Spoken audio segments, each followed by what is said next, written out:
I'm talking about stability now. Y'all with me?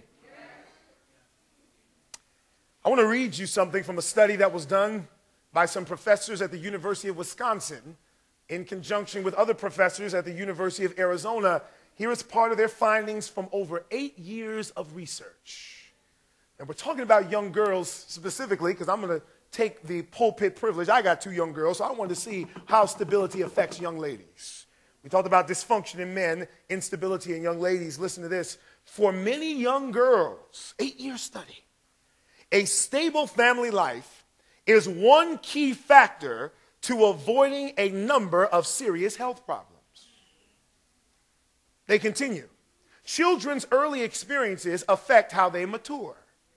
Certain stressors in and around the family create conditions, listen to this, that speed puberty as well as sexual activity. These stressors include poverty, marital conflict, negative homes, and coercion in parent-child relationships and lack of support between parents and children. According to Belsky's theory, children adaptively, help me God, adjust their sexual development in response to the conditions in which they live. In other words, what the study found, and they watched little girls from preschool grow up in the various homes that they had all the way to 8th grade, and they found that the ones that grew up in the unstable homes were prone to experience puberty at a faster rate and get involved in sex before they should. And so when we look around and we see some of our young ladies acting out and dressing certain ways and involved in different types of sexual activity, one of the reasons why is because your stable environment was absent in your home. And I look at my 2 little girls and I say, I could be the one responsible for them acting out. Are you listening to me, church? They adjust their sexual development in response to the conditions in which they live. A stable home. I love what Pastor Kimon Hines, when he stayed over at my house for the weekend, he said, Mike, watch this. He called his daughter forward and he said, tell me, Janiyah, what do you say if a young man says he loves you? And she said, I tell him my daddy loves me.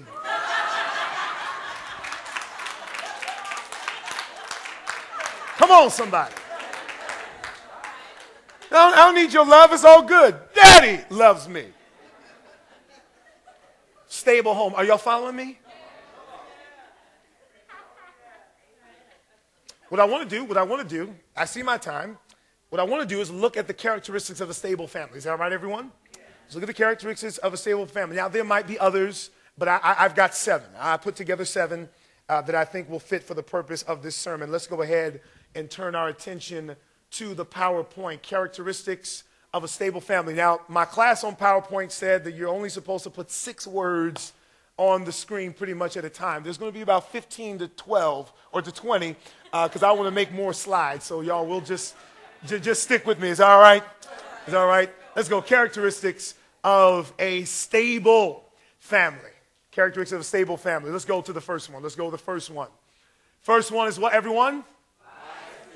Wise leadership. We need parents to act as role models for their children. Leadership and a family cannot be rigid and fixed. It must adjust to changing circumstances. Now, here's one of the things that's very important, and I'm talking to, of course, to my men and my ladies especially, but one of the questions you've got to ask, ladies, before you get involved with somebody is you got to figure out what type of leader they are. See, I know it's cool, look good, that's fine. There are a lot of people who look good and can't lead nothing. Matter of fact, they need help getting led to the bathroom. Are y'all listening to me? So before I get involved with you or I let you too much into my life, I want to know, how well do you do in school? See, that sounds crazy, but study habits equal good work habits. See how your list is starting to dwindle now? Dad, gotta take him off. No, I'm serious. If he got a hard time coming to class,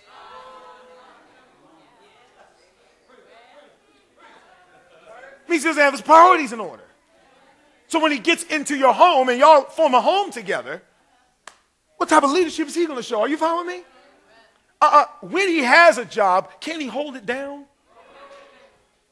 What do people say about him on his job? Is he respectful? Is he kind? Does he make sense when he talks? Are y'all listening to me? Does he plan ahead for the future? Does he have a plan?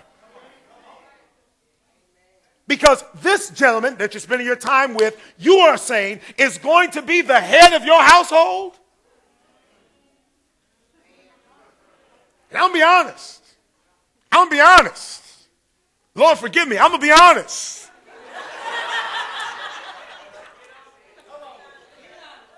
Some of y'all, because, you know, I spent a lot of time over there at the college, and some of the folk I see y'all walking around, help me, Lord. I said, you sure you want that leading your home?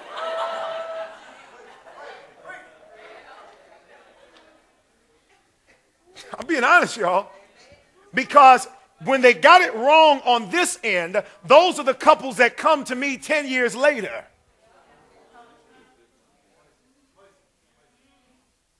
So one of the keys to having a stable family is you've got to have wise leadership.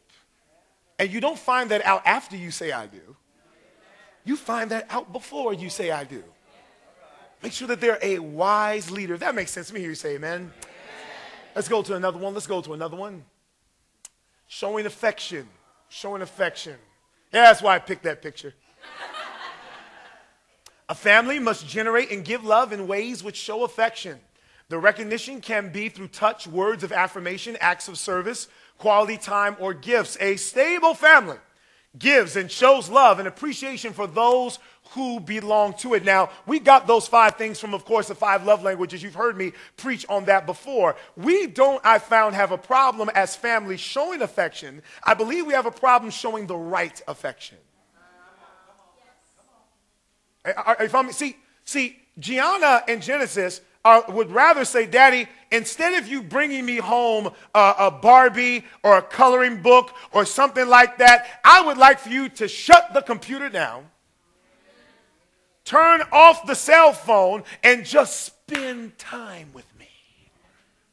And see, what we have to make sure that we do is find out what makes the other people in our family love and give them affection in that way. Are you fine? In that way. I'm going to say that one more time. In that way. And I don't want to hear all this mess. Well, I ain't a touchy-feely person. You better be one. Because, see, if they're not touchy-feely with you, oh, they're going to get their affection somewhere. Yo, can I just be straight with y'all? So even if, and we got to get over ourselves, well, that's really not my personality. Well, you better adjust, because if that's what makes your person in your family feel loved, then you make them feel loved in that way. It's the same thing with Jesus Christ. And I really get to my nerves when we do this with God. God says very clearly, if you love me, keep my commandments. That's what I want you to do. But we make all sorts of, well, Sabbath don't matter this. Sabbath, no, that's his love language. Love him like that. How would you feel? I mean, seriously, folks, doesn't it stink when all you want is quality time and someone just sticking gifts in your face? I could go to the store and buy that. What I want is time with you. If that makes sense to me, you say amen. Amen. Stable family shows affection, and they're not afraid to show affection. Not afraid. Nothing wrong with touching. Nothing wrong with hugging. If that's what their love language is, quality time, make sure that you show affection. Let's go to the next one.